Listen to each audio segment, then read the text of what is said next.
Desde el Centro de Noticias en Televicentro, para Honduras y el mundo, a continuación el foro líder de la televisión en Honduras.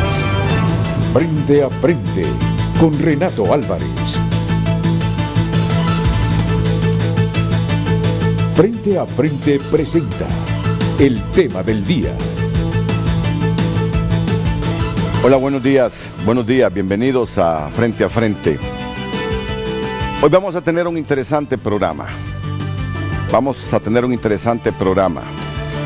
a ser un programa variado. Tendremos al presidente de la Conferencia Episcopal de Honduras, Monseñor Ángel Garachana. Igual al padre Juan Ángel López. Tendremos a un amigo laico de la Iglesia Católica que ya se los voy a presentar. Solo les digo que se trata de Emilio. ¿Cuántos cristianos católicos no conocen a Emilio? Ahí como por las 8 o 10 minutos de la mañana, profesionales de Unitec, decanos de Unitec, jóvenes de Unitec, nos van a presentar hoy en primicia, aquí en Frente a Frente, un prototipo de respirador mecánico. Y ya muy pronto les voy a dar la primicia también del respirador mecánico que estos gallardos trabajadores de Infop están terminando. Se quedarán impresionados. E igual en unos minutos, Miriam Inestrosa, una dama hondureña que perdió hace algunos días a su esposo, el abogado José Dolores Tijerino, por el coronavirus. Ella también está superando el coronavirus. Quiere dar un testimonio esta mañana aquí en Frente a Frente. Yo le decía ayer en la noche que platiqué con ella, qué mejor que ese testimonio, señora Miriam Inestrosa, le digo, se dé hoy en Frente a Frente. Ayer le decía, mañana viernes en Frente a Frente con el presidente de la Conferencia Episcopal. Me dice, quiero relatarle a Honduras este momento que vivo, pero con un espíritu positivo, constructivo, de esperanza. Así que esperen en los próximos minutos a la señora Miriam Inestrosa, viuda de Tijerino. Ha visto morir a su esposo hace algunos días y ella está superando la enfermedad también. Pero claro, el tema central esta mañana será esa profunda reflexión que hace nuestra Iglesia Católica a través de la Conferencia Episcopal. Yo sugeriría muy respetuosamente al actual presidente de la República, sugeriría muy respetuosamente a los que en el futuro nos gobiernen, sugeriría respetuosamente a todos aquellos que dirigen las políticas públicas del país, reflexionar cuando gobiernen, y a los que están gobernando, a la luz de estas reflexiones que nos hace la Conferencia Episcopal. Son profundas. Gobernar a la luz de estas reflexiones es más fácil. Yo no entiendo cómo a través de la historia se gobierna de espaldas a estas sugerencias o desoyendo estas reflexiones. Es infinitamente más fácil llevar la carga siendo presidente de un país, dejándose ayudar con este tipo de reflexiones.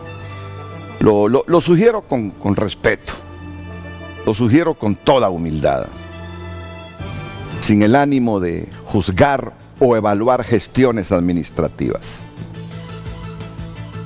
Qué tremenda reflexión, oportuna, en un momento, y hoy sí cabe la palabra, histórico.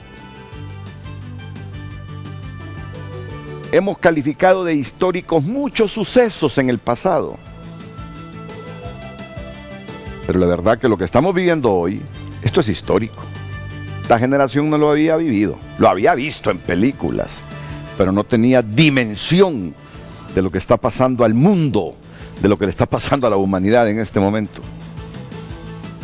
Así que voy a dejar a Gabriel Andino con el planteamiento ahí en pantalla para de inmediato comenzar a hacer opinión pública con debate, con reflexión, con información, con testimonios, con notas esperanzadoras en medio de esta crisis fuerte que vive la humanidad, crisis de la que nosotros no somos excepción. Gabriel Andino, buenos días. Buenos días, licenciado. Buenos días a nuestros amables televidentes que nos acompañan este día.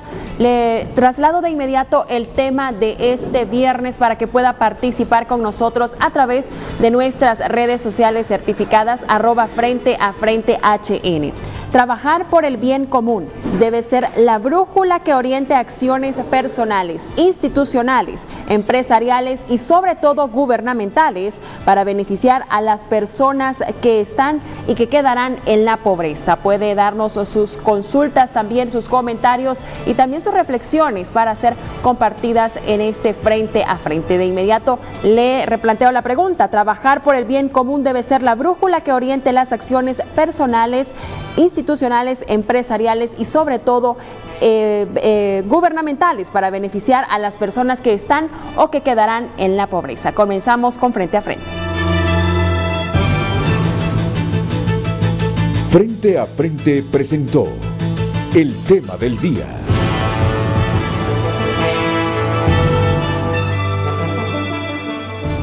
Saludo a mi amigo, miembro de cursillos de cristiandad y docente de posgrado de Unitec, Emilio Aguirre Vides.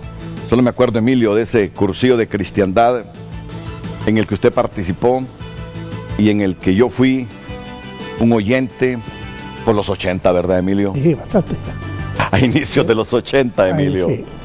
Ya hace 40 años, 40 Emilio. años. 40 años. Sí. Yo a Emilio lo miro igual. A Emilio lo miro igual, francamente. Es el cariño, Renato. No, Emilio es una gran persona. Falta un poquito de luz en este lado del set. Yo soy así como obsesivo.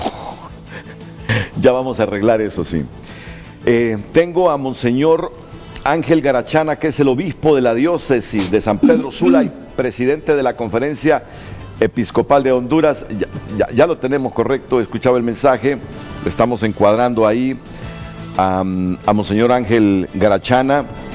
Igual tengo vía Skype al padre Juan Ángel López, que es el portavoz de la Conferencia Episcopal de Honduras. Y les quiero decir a los dos, porque me están escuchando ya, ¿verdad? Ya me están escuchando, que en estos primeros 15 minutos escuchemos a la señora Miriam Inestrosa. Emilio. De acuerdo. Mira, ella quiere dar un testimonio hoy en Frente a Frente. Está superando el coronavirus, Emilio. Y hace 2 semanas su esposo Falleció. murió por el coronavirus. Y ella, una mujer gallarda, valiente, dice: quiero dar mi testimonio para generar esperanza en medio de la crisis y de la tragedia que pasamos. Mira qué bello, mira qué bello. Así que ya tenemos a la señora Miriam Inestrosa, ya la tenemos en la línea telefónica. Así que con este escenario solo permítanme ir a la primera pausa comercial e iniciar el desarrollo de Frente a Frente esta mañana.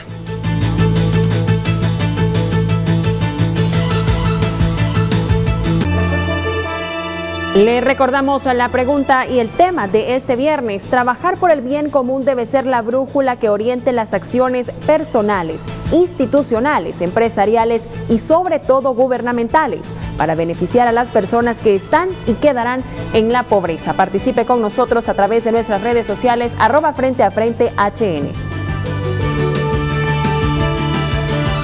Ya tenemos en San Pedro Sula al presidente de la Conferencia Episcopal de Honduras, Monseñor Ángel Garachana. Lo verán en segundos en pantalla ustedes a Monseñor Ángel Garachana. Buenos días, monseñor. Buenos días, buenos días. Buenos días, monseñor. Buenos días, padre Juan Ángel López. Muy buenos días, Renato. Buen día también a monseñor Ángel desde la distancia. Y a Emilio Gracias. ahí en el estudio. Aquí está Emilio Aguirre. Aquí está Emilio Aguirre, conocido de ustedes. Contador público, con maestrías en finanzas, 25 años impartiendo clases de posgrado en Unitec y, sobre todo, en cursillos de cristiandad. No deja cursillos de cristiandad, Emilio Aguirre. Monseñor y padre, solo permítanme unos minutos para que escuchen este testimonio de una dama hondureña que hace 2 semanas perdió a su esposo por coronavirus, el abogado José Dolores Tijerino, y ella misma está ahora superando la enfermedad y hoy quiere dar ese testimonio de esperanza a Honduras. Señora Inestrosa, gracias por estar aquí por la línea telefónica. Nos hubiese gustado estar ahí con las cámaras, pero también entendemos que no es el momento, será en una ocasión posterior. Así que la vamos a dejar para que nos cuente eso que usted quiere transmitirle a Honduras esta mañana. Buenos días, doña Miriam. Buenos días, Renato. Muy buenos días, la estamos escuchando muy bien. Le escucho una voz firme, sé que hay tristeza en su corazón, pero también tiene un ánimo y un deseo de contribuir y de llevar un mensaje de amor a Honduras, no obstante que está superando la enfermedad y que su esposo murió hace aproximadamente 2 semanas de coronavirus. Adelante, señora Miriam Inestrosa. Bueno, trataré de resumir un poco porque la idea es infundir en el pueblo que a pesar de cualquier cosa tenemos que tener esperanza. Esa es mi idea el día de hoy. Nosotros fuimos a Madrid el 1 de marzo a ver a nuestra hija, que está casada y tiene una nena de 6 meses. Cuando vimos que la situación no era broma y que las cifras aumentaban día con día, decidimos hacer un regreso rápido, 10 días antes de lo previsto, llegando a Honduras el 13 de marzo, y veníamos con la conciencia de que podíamos estar contagiados y habíamos tomado la decisión de autoaislarnos y durante todo el viaje venir con una mascarilla y protegidos tanto por un contagio o por un posible contagio a otros. Siempre pensamos que no queríamos cargar sobre nuestra conciencia, si habíamos sido contagiados, contagiar a un tercero. Llegamos sin ningún problema, nos encerramos en nuestra casa, nos autoaislamos y comenzamos a ser monitoreados por las autoridades de salud sin presentar ningún síntoma, ni mi esposo ni yo. Por lo tanto, me imagino que hubo tranquilidad de parte de ellas y también de parte nuestra. El 5.º día de haber regresado, mi esposo comenzó con decaimiento, acostado en una cama, y manifestaba tristeza por la situación del país y por las noticias, lo cual no era ningún síntoma en aquel momento. Definitivamente no tomamos ninguna carta en el asunto, hasta que por el 6.º día se presentó una pequeña fiebre. Llamamos a su médico de cabecera, nos dijo que podría ser una infección, nos dio un antibiótico preventivo y nos dijo que hiciéramos una radiografía de tórax. La fiebre desapareció en la 2ª y 3ª toma, por lo tanto, nos tranquilizamos. Al día siguiente la fiebre era de 38 y el único síntoma presente era poca orina. Decidimos ir a un hospital a hacer un examen de orina y la sorpresa fue que el examen estaba normal, pero sí presentaba en el examen de sangre evidencia de un virus, lo que alarmó a todo el hospital porque realmente habíamos dicho que veníamos de Madrid. Nuestra responsabilidad era decir que podríamos ser portadores de la enfermedad. Mi esposo quedó ingresado, yo fui prácticamente sacada del hospital porque era también contagio para terceros. Y me vine a casa, donde vinieron las autoridades de salud y me hicieron el examen pertinente y los dos fuimos positivos. Mi esposo, por sus condiciones preexistentes, era diabético, hipertenso y un hombre con un cateterismo cardíaco. Sabíamos que su pronóstico no iba a ser muy favorable, pero se hizo la lucha y después de 12 días 5 en cuidados intensivos y 7 en cama hospitalaria, él falleció, tristemente. A partir de ese día, ¿verdad?, yo sentí que el mundo se me caía, pero siempre aferrada a mi fe en que Dios no nos va a abandonar, seguí adelante. Sufrí el golpe más fuerte que he sufrido en mi vida, pero con esperanza. Ahí estaban mis hijos, mis nietos, mis padres que aún viven, y la vida continuaba. Por lo tanto, tengo prácticamente 14, 15 días de estar en este confinamiento y con el dolor de la pérdida de mi esposo, pero cada mañana me levanto con la esperanza de que es un nuevo día. Cada día veo una oportunidad de volver a la vida normal diferente. Volver a la vida normal con un espíritu de más solidaridad, no preocupándome por banalidades, sino que con más unión familiar, porque no sabemos cuándo vamos a estar y cuándo no. Siendo más solidario con el prójimo, porque en estos momentos yo he sentido la solidaridad por el teléfono. He sentido uno de mis vecinos, que es familiar mío, todos los días me deja el desayuno, almuerzo y cena en la puerta de mi casa para que yo no cocine. Definitivamente el amor, a pesar del aislamiento de los demás, lo he vivido y lo he sentido. Veo a mis nietos y a mis hijos diariamente, nada más a través de una videollamada. Pero tengo que sonreír, porque mis hijos necesitan ver que yo soy una mujer que quiere seguir adelante. Ese es mi testimonio. A mi Dios nunca me dijo, cuando yo entré a la iglesia, que yo no iba a pasar por enfermedades, tribulaciones o muertes. A mi Dios me hizo la promesa de que iba a estar conmigo todos los días de mi vida. Y eso es lo que he sentido en estos más de 30 días de confinamiento e aislamiento. El sacerdote de mi iglesia me llamó diariamente durante casi 20 días, a las 9 en punto, preguntándome cómo me sentía, lo cual me confortaba. Yo he pasado permanentemente viendo al Padre Juan Ángel compartiendo sus evangelios y sus laudes, lo cual me ha confortado. Les he dado fortaleza a mis hijos y a mis padres, porque creo que están más preocupados de no verme. Poco a poco yo he ido superando esta enfermedad sin ningún síntoma. Ningún síntoma, porque se los digo como es un extremo y otro. Mi esposo tenía síntomas completamente diferentes que ahora escucho. En España algunos personajes los han tenido. Decaimiento, sueño, tristeza, lo cual en aquel momento no era un síntoma reconocible. Entonces yo le apelo al pueblo hondureño, ¿verdad?, que tengamos esta cota de solidaridad, que salgamos a la calle protegidos, no por mí, sino también por el otro. Que si de una u otra forma tenemos en nuestra familia un caso de estos, con un vecindario, tenemos que ser solidarios. No hay que tener estigmas, esto no es un castigo, esto no es una enfermedad del apocalipsis, esta es una situación que nos pasó, como en la historia ha pasado muchas veces. Y tenemos que afrontarla con fe, con esperanza y con la promesa de que vamos a salir diferentes. Esta Honduras no va a continuar como está, tiene que ser diferente a todo nivel, tanto a nivel gubernamental como creo que a nivel de la sociedad.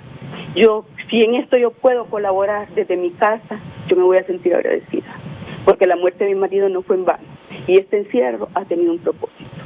Muchas gracias, Renato. Doña Miriam, mande. Yo solo que quiero que escuche las palabras, porque ha seguido con atención las suyas del presidente de la Conferencia Episcopal de Honduras, Monseñor Ángel Garachana. Adelante, Monseñor. Lo más importante son los testimonios, porque se habla desde la propia experiencia. En el testimonio de doña Miriam sacamos hermosas enseñanzas. Una primera enseñanza, la facilidad con que se contagia el coronavirus. Una segunda enseñanza, que a veces los síntomas no son tan claros y sin embargo uno ya tiene el contagio. Una tercera enseñanza, ya más espiritual, las actitudes que ella ha manifestado. Esa fortaleza en el dolor por la muerte del esposo, porque precisamente quien ama es quien sufre. Cuando no hay amor, no hay sufrimiento. El amor comporta ese dolor, pero un dolor llevado con una fortaleza interior admirable. ¿De dónde nace esa fortaleza? Ella lo ha expresado claramente, de la fe. La fe no es una ideología, la fe no es un simple sentimiento. La fe realmente transforma, da sentido a toda la vida, incluso pues al dolor. La fe le ha dado consuelo, fortaleza, paz, incluso le ha llevado a no encerrarse en ella misma. Hablaba de solidaridad. ¿Qué puedo hacer yo? Ya está haciendo mucho con su testimonio. Es una forma de comunión, una forma de solidaridad. Y finalmente, un ejemplo de esa esperanza que no hemos de perder nunca. Una esperanza que se apoya, sí, en las realidades humanas, en toda la capacidad humana que hay en las personas, en uno mismo, y que las ha puesto Dios, pero sobre todo una esperanza que se apoya en aquel que, habiendo compartido nuestros dolores, Jesucristo ha vencido a la muerte y ahora es el Señor el que reina, el que vive. Un hermoso testimonio que nos anima a todos a vivir la solidaridad en el dolor, a vivir la comunión en el amor, mantener firme la fe y que la esperanza, una esperanza comprometida, dé sentido a toda la situación que estamos viviendo. Gracias, doña Miriam, por su testimonio. Mi oración, que el Señor mantenga su vida en estas actitudes. Igual escuchamos al padre Juan Ángel López, portavoz de la conferencia episcopal. Adelante, padre. Renato, de nuevo, buenos días. Yo sinceramente se lo digo, o sea, y no se moleste por lo que le voy a decir porque es una broma. Usted bien sabe que yo siempre bromeo mucho, pero después de escuchar a doña Miriam y después de escuchar a Monseñor Ángel, ¿qué más vamos a decir en el programa? Es decir, ya el programa, ya nos lo hicieron, o sea, es decir, ya estuvo. ¿Para qué quiere que agreguemos? Sí, podemos comentar mucho de las cosas que como repercusiones, ¿no?, de lo que hemos escuchado el testimonio de doña Miriam. Le agradezco a ella su fortaleza, sus palabras, porque nos ayudan a nosotros, nos sostienen también en esta lucha, viendo que hay alguien con esa actitud. Monseñor hablaba también con toda claridad de que esto nace de la fe, y la fe no es un sentimiento, la fe no es una ideología. Fíjense cómo, Renato, en el fondo se han señalado tres cosas de ella y de él, sin decirlas directamente. Se ha hablado de las tres virtudes teologales, se ha hablado de fe, se ha hablado de esperanza y de solidaridad, que en el fondo es amor. Entonces, esto es la clave de todo. Las virtudes son prácticas, no son sentimentalismos, no son cosas vacías. Honduras necesita llenarse de estas tres virtudes. Tener una fe más fuerte, más sólida, una esperanza que no decae, porque está confiada y asentada firmemente en el resucitado, y tener caridad. Renato, mire, yo con todo lo que ha dicho doña Miriam, evidente es un dolor grande el que ella debe sentir, pero habla de su familia, habla de los otros. Pero yo honestamente al que tengo que aplaudirles al vecino, oiga, que aunque sea pariente y todo, pero esos gestos de llevarle la comida, de dejársela ahí, usted lo ve, Renato, esas son las cosas que debemos resaltar todos. Cómo crece la solidaridad, cómo crece el sentido de que el otro, mi hermano, aunque de repente no lo conozco, aunque no le trato, pero es importante también, porque en esto o nos salvamos todos o no se salva nadie. Y aquí ese es uno de los grandes problemas que tenemos que combatir en Honduras. Yo creo, por eso le decía, estos elementos, escuchar a doña Miriam con un testimonio clarísimo, por favor, a mí ya eso me ha llenado, ya me hizo el día, honestamente. Y escuchar a Monseñor Ángel con su manera, él siempre es un maestro, él es didacta, y entonces nos acaba de presentar así esquemáticamente, por eso usted ve los comunicados de la conferencia episcopal como son, ¿verdad?, con sus puntos bien claros. Por eso es que nace de ahí, es la experiencia del amor, la experiencia de la solidaridad, la experiencia de una fe que está sólidamente arraigada. Estamos en la Pascua, hoy es viernes de la octava de Pascua, hace una semana era Viernes Santo, Renato. Entonces yo creo que la fuerza del resucitado, la fuerza del amor que nace de la cruz es la que debe sostenernos, y es esa, y por eso lo digo ya de una sola vez, la que debe inspirarnos. Como decía bien doña Miriam, lo acabo de decir claramente, lo siento yo como historiador, de esta vamos a salir porque la historia nos enseña que efectivamente esto va a pasar, pero que no pase la historia sin que nosotros pasemos por ella. Eso es lo grave, que nos esté pasando esto y nosotros no nos sirva de lección. Creo, Renato, que ahí está la clave de todo esto. Esta es una oportunidad clara para que seamos mejores personas, para que seamos mejores creyentes, para que maduremos nuestra fe, pero también seamos solidarios y concretos en lo que nos toca hacer. Mira, Emilio, que me dice Juan Ángel, porque es amigo mío, como Tony Salinas, Ovidio, que los conozco desde hace mucho tiempo. Me dice, yo no tengo nada que decir, me dice, porque ya lo dijo doña Miriam, me gustaría verle la cara al padre Juan Ángel López, y ya lo dijo Monseñor Garachana. No tengo nada que decir. Y resulta que habló más que Monseñor Ángel Garachana, y no tenía nada que decir. Apago el asunto. Es recíproca. Como él bromea conmigo, yo bromeo con Juan Ángel. Emilio, tú tienes un mensaje así, un minuto para doña Miriam. Sí, en primer lugar, Renato, buenos días. Un saludo a la distancia a Monseñor Ángel Garachana. Lo conocí hace 45 años en San Pedro Sula, cuando él recién había venido de España, un sacerdote jovencito que vino a trabajar como conciliario del movimiento de cursivos de cristiandad en San Pedro Sula. El padre Juan Ángel, un gran amigo, y este momento es sumamente importante, Renato. Ese testimonio de doña Miriam Inestrosa nos debe de hacer un llamado a la realidad que estamos viviendo. En los primeros días del mes de marzo tuvimos una celebración importantísima en Cursivos de Cristiandad. Celebramos los 40 años de haber hecho su cursillo de cristiandad, su eminencia el cardenal Óscar Andrés Rodríguez. Nunca nos imaginamos que esto iba a pasar. Una semana después estamos en confinamiento y estamos alejados de toda la realidad de lo que hemos vivido. Doña Miriam Inestrosa nos viene y nos da un testimonio de vida que nos demuestra de qué está hecha ella. Nos da un testimonio de fe, de compromiso, que es de acuerdo a lo que dice el documento que los obispos sacaron el día de ayer. Este documento de la Iglesia Católica, de la Conferencia Episcopal del día de ayer, nos llama a ser arquitectos y testigos de nuestro propio destino. Y nos dice este documento, nunca más en la vida podemos volver a ser iguales que antes. Y doña Miriam Inestrosa nos ha dicho que sí se puede.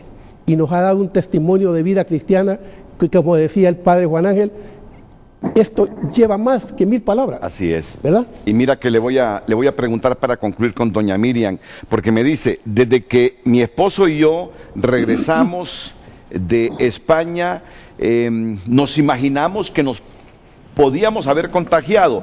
¿Cuál fue el itinerario de regreso, doña Miriam? Fue a través de Miami, a donde tenemos una buena amiga que nos íbamos a hospedar. ¿Perdón? Sí. Regresaron en Madrid, Miami. Miami, Tegucigalpa. Teníamos que dormir en Miami. En Miami todo estuvo bien, ¿verdad? Sí, todo estuvo bien porque nos aislamos, incluso le decíamos a la gente, venimos de Madrid y podemos ser sospechosos. Fuimos a un hotel y mantuvimos la disciplina de la distancia y de la mascarilla. ¿Por qué sospechaban que pudieron haberse contagiado en España? Se lo pregunto porque, miren, en España hay un debate, porque en esos días, cuando estaba la crisis China con el coronavirus, autorizaron una manifestación feminista, una manifestación política de Vox, y entonces ahí hay fuertes cuestionamientos al gobierno de Pedro Sánchez justo por haber permitido esas aglomeraciones. ¿Cuál fue la rutina de ustedes en Madrid en esos días? Mi esposo salió muy poco, nosotros también porque teníamos un poco de temor. Sí. Permanecíamos prácticamente en la casa de mi hija y salíamos al Parque El Retiro, a una cafetería vacía, pero no fue una rutina de tumultos ni de lugares concurridos, pero realmente la responsabilidad social de contaminar a otro era grande porque teníamos un riesgo. Veníamos de un lugar donde ya los muertos estaban ascendiendo y ya no solo eran ancianos. Sí. Entonces, esta situación nos hizo salir con el temor o de contagiarnos o de venir contagiados. Definitivamente, básicamente la responsabilidad hacia otros.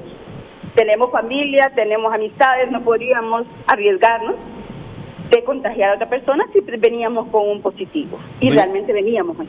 Doña Miriam, ¿tuvo usted la oportunidad de hablar con su esposo, don José Dolores Tijerino, ya en los momentos que estaba complicando su salud, pero que aún conservaba la conciencia, la lucidez? Sí, lo hice, le mandé una carta, él cumplió años en el hospital el 25 de marzo.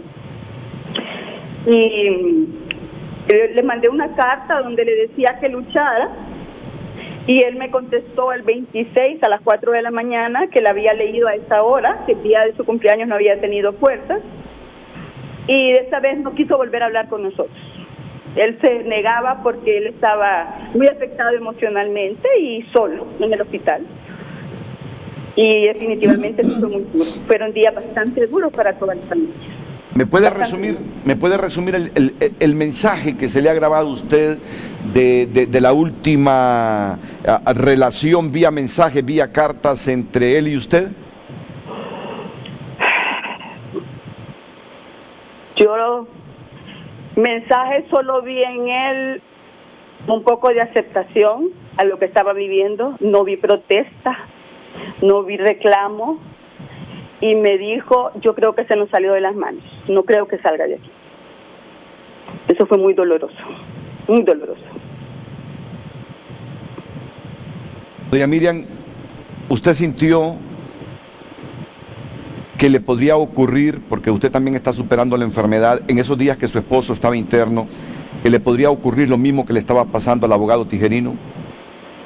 Fíjese, Renato, que cuando uno tiene una pena y piensa en otro, se olvida de uno. Yo básicamente hacía lo que debía hacer para estar saludable, ¿verdad? Dormir, comer, mantenerme con mi temperatura chequeada, pero jamás pensé en mí. El dolor era tan grande que no pensaba en mi persona, pensaba más en él. Y definitivamente no entré en pánico en ningún momento, y también la fe de saber que el Señor estaba conmigo, pasara lo que pasara. Eso me ayudó muchísimo, muchísimo, muchísimo. Yo sé que pasar un duelo es duro, pero me imagino que pasarlo sin fe ha de ser terriblemente caótico. Así como pasar una crisis como esta pandemia sin fe, con pesimismo, con negativismo. Colijo que usted siempre estuvo preparada para la muerte, porque sí. Me dice, pasara lo que pasara, sí. Yo estaba sintiendo no lo que me pasaba a mí, sino el dolor de mi marido. Como se nos ha pronosticado que entre la última semana de mayo y la primera de junio pudiesen haber en Honduras 1 millón de personas con coronavirus, 1 millón de personas con coronavirus, y un montón de hondureños necesitando de la unidad de cuidados intensivos. Y un funcionario público se atrevió anteayer en Telenoticias a decirnos que las muertes serían incontables, y escuchándola a usted con este mensaje de una preparación absoluta para la muerte, porque dice que es una mujer de fe, me gustaría que ese fuera el último mensaje suyo para Honduras en el escenario de lo que nos están planteando, que la curva o el pico será a finales de mayo, principios de junio, con 1 millón de gentes con coronavirus, con mucha gente en las unidades de cuidados intensivos, en las pocas que tenemos, y de hecho con un número mayor de muertos. ¿Cómo enfrentar todo esto en función de su experiencia? Y con esto concluyo, señora Miriam Inestrosa. Sí, primero yo creo que podemos evitar esa curva. Que si nosotros tenemos la responsabilidad social de no contagiar a otros y no contagiarnos a nosotros mismos, podemos frenar esa curva, todavía estamos a tiempo. Y el último mensaje es que cualquier acontecimiento de la vida hay que vivirlo de frente a Dios, no lo podemos vivir de espaldas, porque realmente no somos capaces humanamente de soportar situaciones de esta naturaleza sin esa mano que nos sostenga y esa fe que viene de un interior que uno no sabe ni cómo surgió. Entonces, que tenemos que hacerle frente con fe, con esperanza, pensando en que estos resultados catastróficos no se den, y que si se dan, nosotros vamos a ser colaboradores de que disminuyan, pero no vamos a ser un ente que contagia, saliendo a la calle, haciendo cosas que son incorrectas, tumultos, visitando familiares. Tenemos que tener el control, por lo menos, de lo que se nos piden las autoridades sanitarias, y tener fe, esperanza, no decaer. Mañana será otro día y veremos qué pasa. Esa es mi última recomendación, no tengo más que decir. Gracias, Renato, gracias a los padres, gracias a ese señor que dirige los movimientos cristianos que son los que nos ayudan a tener esta fe. Y gracias a todas estas personas solidarias en estos momentos. Ojalá yo pueda llevar un mensaje que les ayude en algo, me sentiré no tan inútil dentro de estas cuatro paredes. Muy buenos días. Buenos días, y ya lo está haciendo, ya está cumpliendo con una misión divina usted, señora Miriam Inestrosa, que pronto termine de superar la enfermedad. Vamos a la pausa y enseguida el debate en torno a esta reflexión o estas reflexiones, porque fueron varias, de la Conferencia Episcopal de Honduras en este momento histórico de pandemia mundial y de la que Honduras no es la excepción.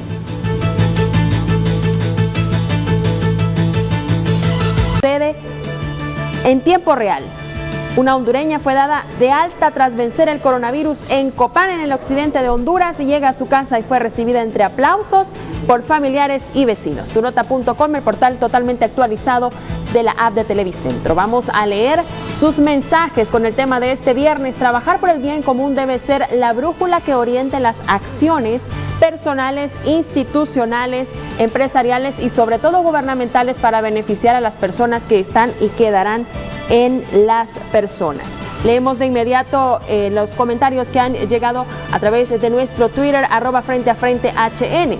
Eduardo Facusé, el comunicado de la Conferencia Episcopal es el bálsamo para enmendar las heridas que padece Honduras. Transparencia y solidaridad son los elementos necesarios para confrontar esta pandemia, así como todos los otros retos que enfrenta nuestro país. Glenister, vamos a tener que aprender a convivir con la pandemia porque esto va para largo. Tenemos que ser disciplinados, protegernos como se nos ha instruido y confiar en Dios, que esto pasará sin que perdamos muchas personas, pero solo disciplinados. Luis Estrada, todo se resolvería mejor si cada uno hace su trabajo, si colaboramos con el prójimo, si somos austeros y principalmente si estamos dispuestos a mejorar como personas. Norita comenta, debemos trabajar todos unidos, puestos los ojos en Dios para poder apoyar al prójimo en estos momentos, no depender de un gobierno. Pongamos nuestra fe en Dios, Él es el único que puede sacarnos de esta crisis, colocando a las personas correctas en el camino. Agradecemos sus comentarios a través de nuestras redes sociales con el tema de este viernes. Trabajar por el bien común debe ser la brújula que oriente las acciones personales, institucionales, empresariales y sobre todo gubernamentales para beneficiar a las personas que están y quedarán en la pobreza. La Conferencia Episcopal se hace eco de las denuncias de sesgo político en la entrega de alimentos por parte del gobierno y los supuestos actos de corrupción en la adquisición de diversos insumos para atender la emergencia de coronavirus. Hemos escuchado muchas voces cuestionando la forma desigual de la distribución de la ayuda por considerarla unilateral, partidista y controlada por muchos líderes de barrios y comunidades. La corrupción echa por tierra todo liderazgo y lo lanza de nuevo a la desconfianza y a la ingobernabilidad, cuyas consecuencias son fatales en el país. Los obispos destacan que trabajar por el bien común debe ser la brújula que oriente las acciones personales, institucionales, empresariales y sobre todo gubernamentales para atender las necesidades de las personas que viven y quedarán en pobreza, las que no pueden salir a las calles o han perdido sus empleos. La Conferencia Episcopal aclara que reclamar los derechos ciudadanos, entre ellos el derecho a ser protegido por el Estado, no está en contradicción con el reconocimiento de la autoridad del Estado a través del gobierno para dirigir los destinos de la población.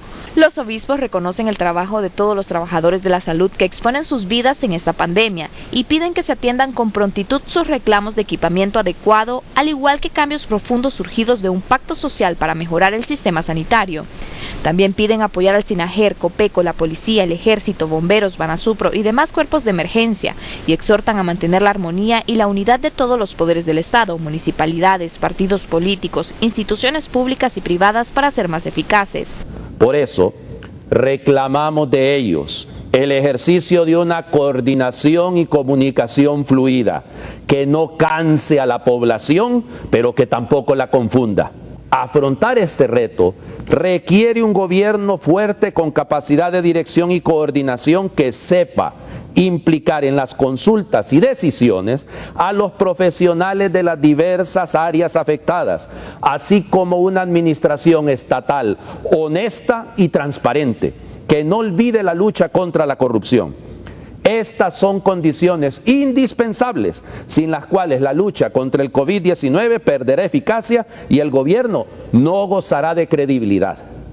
Es urgente que el gobierno convoque a las personas especializadas en las áreas que están en juego en esta emergencia, sin ningún sesgo político. Honduras requiere de sus mejores hijos e hijas y no de que se continúe improvisando sin aprender de los errores cometidos en otras latitudes. La Iglesia expone que la gravedad del sistema sanitario, la recesión económica que se avecina con hambruna y miseria requieren ya de convocar a un diálogo de alta legitimidad. Creemos que ha llegado el momento de convocar a un diálogo con alta legitimidad para abordar la urgente reforma del Estado. Es necesario crear una plataforma conformada por el gobierno, la sociedad civil legítimamente organizada, la empresa privada y todos los entes del Estado, a fin de reducir drásticamente la desigualdad y sentar las bases de una economía centrada en las personas y no en el mercado. Los obispos concluyen que no podemos conformarnos con volver a una normalidad, si eso ha de suponer seguir bajo la misma violencia, injusticia, pobreza, corrupción, violación de las leyes y la Constitución, populismo vergonzante, consumismo e incendios criminales. Afirman que será necesario aportar ideas e iniciativas creativas y generosas para enfrentar las pérdidas que deje la pandemia y el desgaste de la política que ha enfermado nuestra democracia. Monseñor Garachana y a todos los obispos de la Conferencia Episcopal, gracias por este mensaje. ¿Qué más se puede decir, Monseñor? Adelante en San Pedro Sula. Reflexionando anoche sobre el programa y pensando también en el Twitter que escribo algunos días en la semana, traté de reducir todo el mensaje y lo hice de esta manera, con pocas palabras y contrastando con la actitud contraria. Yo resumía de esta manera: solidaridad frente a desinterés e indiferencia, conciencia cívica frente a irresponsabilidad social, bien común frente a egoísmo personal o grupal, transparencia frente a ocultamiento y corrupción, y finalmente agradecimiento frente a estigmatización. Así es el resumen del mensaje de la conferencia. Son palabras importantes. El Papa, en el discurso del día de Pascua, hablaba de unas palabras que deberían desaparecer. De la misma manera, yo propondría a la conferencia unas palabras que son las que han de expresar las actitudes: solidaridad, transparencia, el sentido social, esperanza y confianza, compromiso de todos, porque a todos nos afecta, y lo que a todos nos afecta debe ser también trabajado, asumido, resuelto por todos. Ahí están pues las orientaciones de la conferencia. Me alegro si son bien recibidas. Entiendo que puede haber personas que maticen las afirmaciones, es legítimo, pero creo que nuestras palabras llevan esperanza, ánimo, pero también una esperanza que se hace compromiso, porque toda la referencia a Dios que estamos escuchando en nuestros días es fundamental. Pero cuanta más fe y esperanza tenemos en Dios, más compromiso hemos de tener ya ahora en la situación actual. Hay un refrán muy antiguo que dice: a Dios rogando y con el mazo dando. Es decir, a Dios rogando insistente y confiadamente, y poniendo todos los medios humanos, poniendo los medios humanos para afrontar esta grave situación que estamos padeciendo. Monseñor, está convocando la Iglesia a un auténtico diálogo con legitimidad en este momento histórico, porque lo que estamos viviendo y lo que viene, sobre todo en la parte de la economía, que nos puede dejar infinidad de pobres, infinidad de gente en la calle sin empleo, requerirá de acciones, de políticas públicas que tengan la certificación de todos los que componemos el conjunto de la sociedad hondureña. Por eso me llama la atención y me hago eco de esa convocatoria a un diálogo con alta legitimidad. Miren, aquí estoy moviendo, por favor que aparezca lo que tengo ahí. Convocar un diálogo con alta legitimidad para abordar la urgente reforma del Estado. Hábleme de esto, por favor, Monseñor Garachana. Los graves problemas que estamos ahora detectando y señalando vienen ya de atrás. Más bien esta grave crisis, la pandemia, nos va a dejar en una situación peor. De ahí que es necesario un cambio de actitudes para afrontar el presente y el futuro inmediato. Porque si seguimos con las actitudes precedentes, la situación empeorará cada vez más. Teníamos pendiente un verdadero diálogo. Son meses, mejor años, los que llevamos insistiendo por parte de la conferencia en ese diálogo. Hablábamos de un diálogo serio, un diálogo franco, transparente, un diálogo que llegue a compromisos que se asumen y se cumplen. Ese diálogo en los meses y estos años ha sido muy deficiente. La urgencia en la nueva situación de un diálogo que sea franco, abierto, transparente, donde los responsables políticos se escuchen, busquen esa brújula del bien común, cedan en sus intereses. Es urgente un diálogo sobre la problemática que ya está y se avecina para nuestro país, de tal manera que se dejen los intereses de partido, los intereses particulares y se busque ante todo qué necesita Honduras, qué necesitan la mayoría de los hondureños, cómo buscamos con acuerdos serios y comprometidos el remedio a esas necesidades. Ese es un diálogo serio, un diálogo de altura, un diálogo en el que se busca ante todo el afrontar el desarrollo integral de todos los hondureños, el bien común, que todos los hondureños tengan acceso a los medios básicos para una vida digna. En este diálogo han de implicarse no solo los partidos, cada vez es necesario y urgente una mayor implicación de la sociedad. Creo que en Honduras se necesita una consolidación de la sociedad como partícipe en la marcha del país, como discernidora de cómo se comporta el gobierno, como exigencia del cumplimiento de tantas promesas.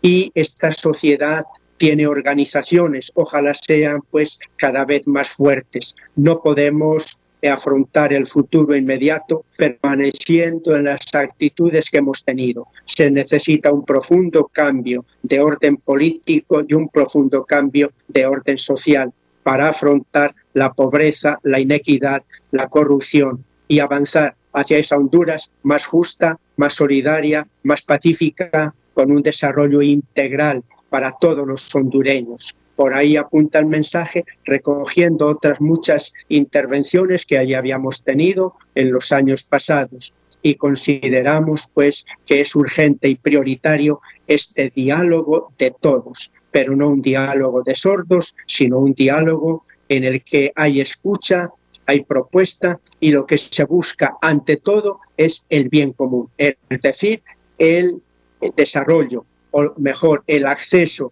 a los medios necesarios para una vida digna por parte de todos los hondureños, con prioridad precisamente para los más pobres, ya que los datos anteriores a la pandemia nos hablaban de unos porcentajes muy altos de pobreza y de indigencia.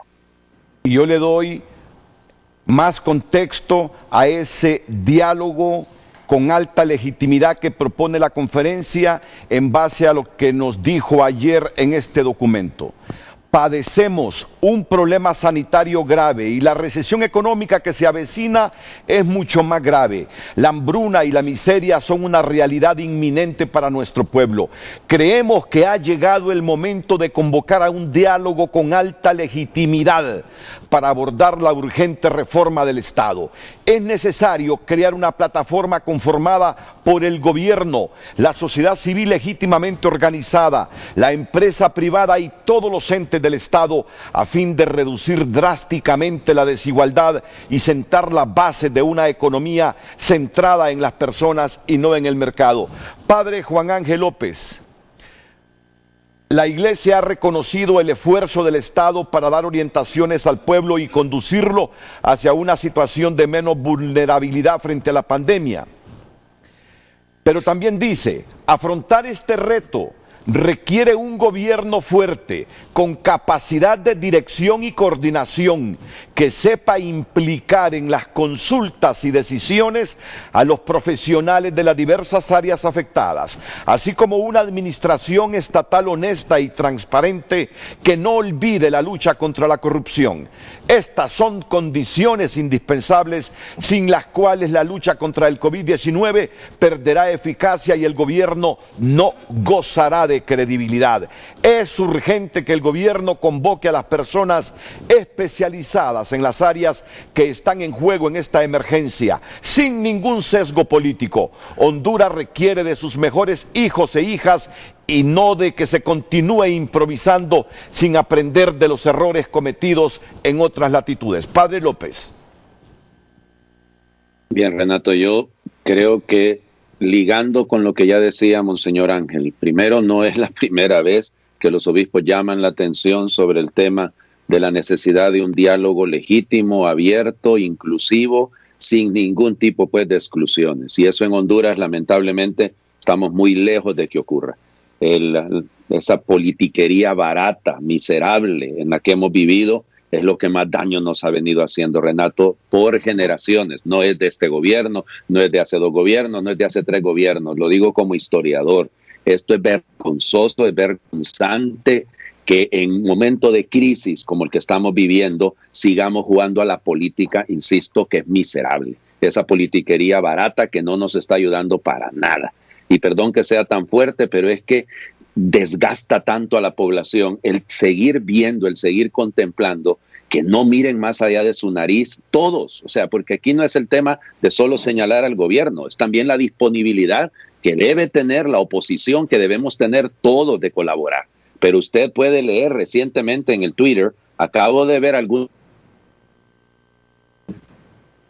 Pedro Vaquero, por ejemplo, que está diciendo hemos estado aportando, pero no se quiere escuchar.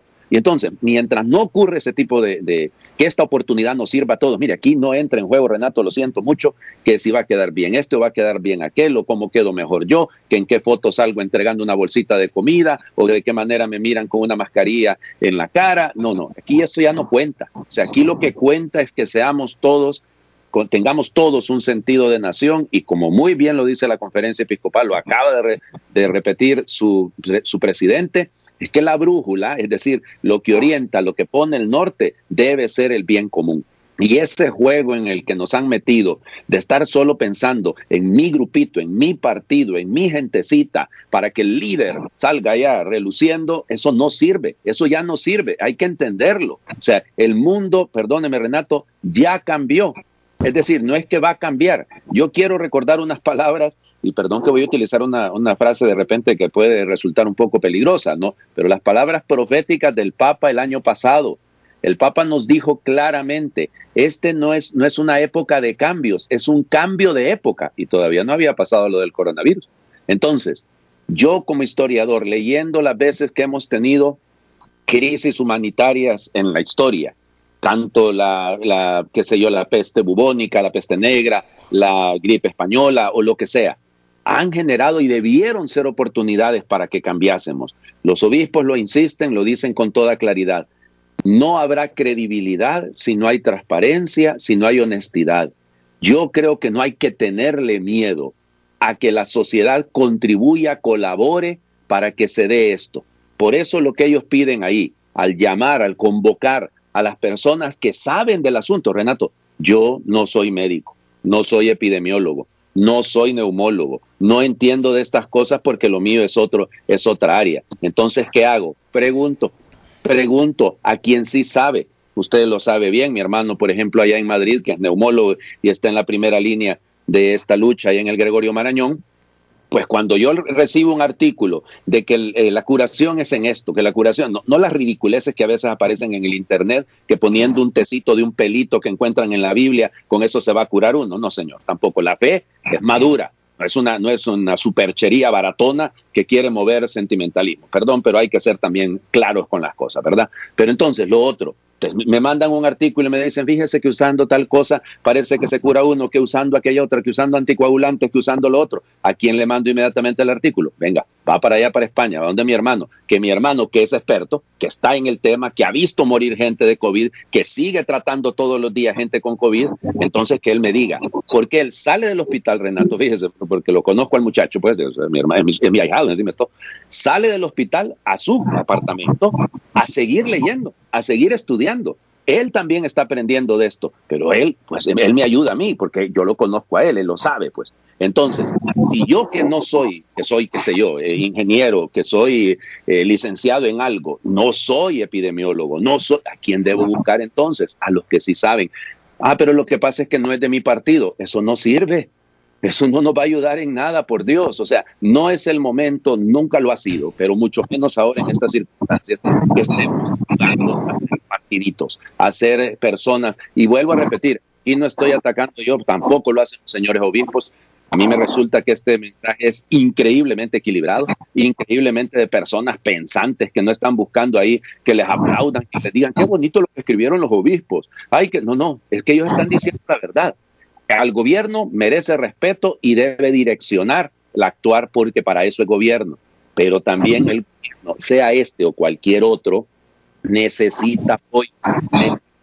Que no le estemos poniendo tanta cortapisa, pero también ellos que se dejen ayudar, Renato. Eso a mí me parece que es la parte más delicada de todo esto. Creo que habrá mayor credibilidad cuando usted mire en la misma mesa sentados a la oposición y al gobierno, y que juntos, tal vez no con 1,5 metros de distancia, pues para respetar el asunto, pero que sean capaces de sentarse y decir, miren, queremos llegar, lo dicen los obispos, y lo viene diciendo un montón de gente desde hace ratos, que se llegue a un gran pacto nacional, a un acuerdo nacional. Ahora el tema es combatir. Todos vamos a ponernos en esta línea, vamos a hacerle caso a los que sí saben, vamos a hacerle caso a los expertos, vamos a escucharlos a ellos y en base a las recomendaciones de los expertos nos vamos a mover. Bueno, vamos a hacer los ajustes otra vez ahí con la conexión que tenemos con el padre Juan Ángel López, correcto. Y Emilio Aguirre. No podemos conformarnos, ahí aparece en pantalla, no podemos conformarnos con volver a una normalidad si eso ha de suponer seguir bajo la misma violencia, injusticia, pobreza, corrupción, violación de las leyes y la Constitución, populismo vergonzante, consumismo y que resulta ser el peor virus que viene emproveciéndonos, destruyendo la casa común con incendios criminales en las montañas, impidiendo las fuentes naturales del agua. Será necesario tener actitudes llenas de esperanza que aporte a Honduras aquellas ideas, iniciativas creativas y generosas que nos permitan enfrentar juntos todos los desgastes y pérdidas sufridos por culpa de la pandemia y por el desgaste de la política que ha enfermado nuestra democracia. Debo admitir que es una de las frases, entre muchas, que más me ha calado. La política en Honduras ha enfermado la democracia, pero eso sí, que este reiniciar la vida del pueblo hondureño no lo decidan unos pocos, sino entre todos, porque la victoria debe ser de todos. Me parece que es una frase que debe llegar profundamente al corazón de toda la dirigencia política, gremial y de todos los hondureños. Renato, la Iglesia Católica con este documento, digo la Iglesia porque la Conferencia Episcopal es la cabeza principal de la Iglesia, nos ha hecho un diagnóstico de la situación de nuestro pueblo, pero también nos da las recomendaciones, los medicamentos.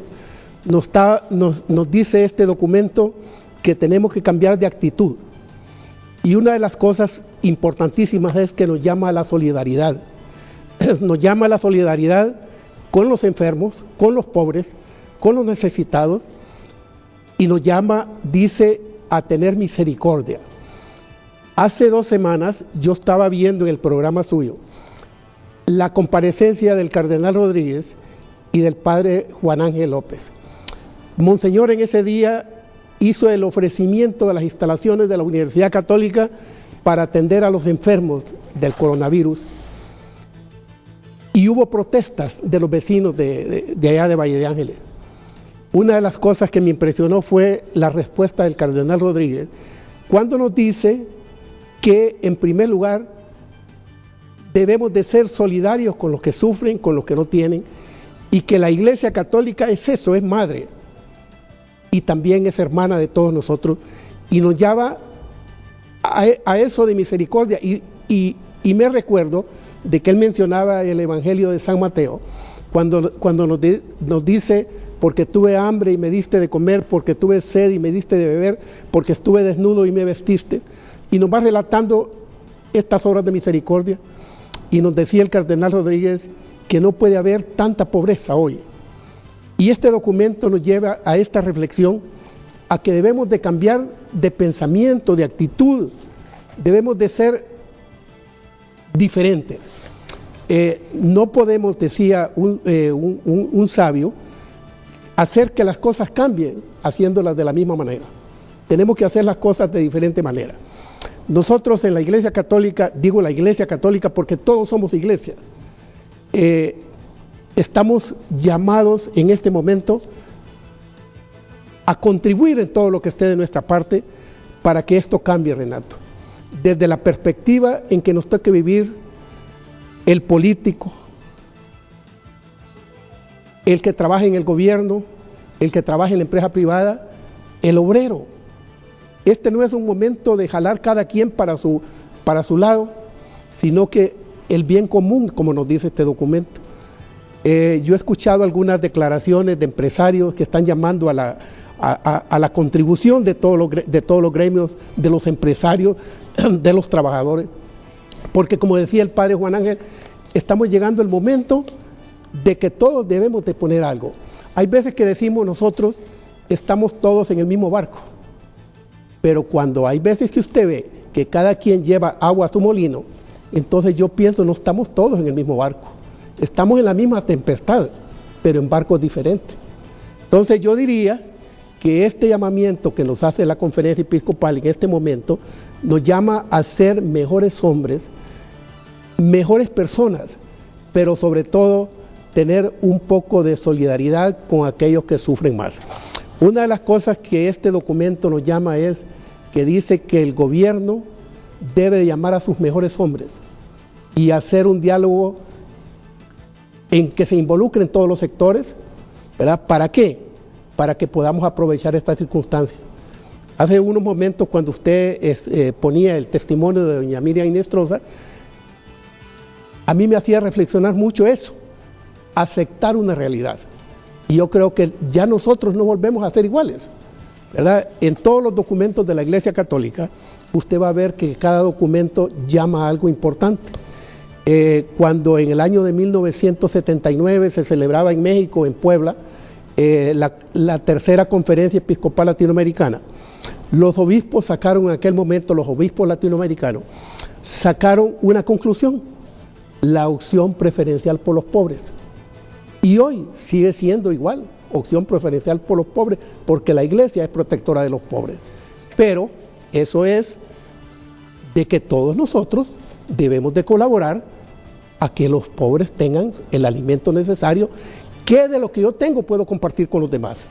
O sea, debemos de dejarnos de egoísmos, ¿verdad? Yo escuchaba las reflexiones de Monseñor Garrachana y del padre Juan Ángel y nos llevan a eso, Renato, de que el mundo ha cambiado. Hace unos días, para nosotros era un sueño el coronavirus, era algo que estaba pasando muy lejos. Geográficamente distante. Geográficamente allá en China, sí. Pero nunca pensamos que esto nos iba a pasar. Yo escuchaba una conferencia que dio en los primeros días del mes de marzo el doctor Renato Valenzuela y nos hablaba de la pandemia esta de China, pero lo mirábamos tan lejos como que esto no nos va a afectar a nosotros, pero esto ya es una realidad. Así es. Miren, tiene tantas cosas interesantes estas reflexiones que me llamó la atención este puntito. La tercera, fortalecer la conciencia cívica que nos obliga a observar las disposiciones biosanitarias que protegen nuestra vida y la vida de nuestros hermanos. Y apoyar también la conciencia ciudadana que con propiedad reclama sus derechos, entre ellos el derecho a ser protegidos por el Estado.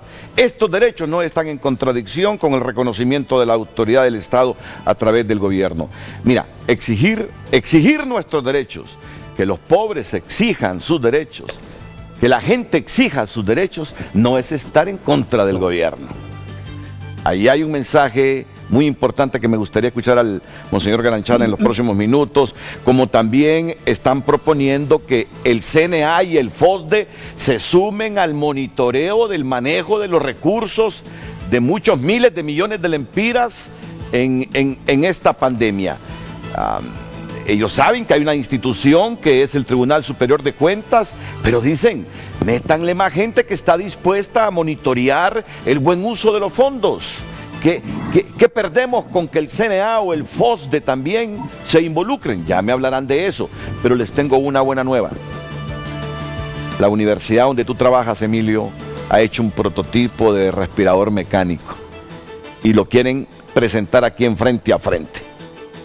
Monseñor, permítame unos segundos, padre, permítame unos segundos, que después de la pausa comercial vamos a estar en Unitec presentando este prototipo de respirador mecánico construido aquí en Honduras. Atentos.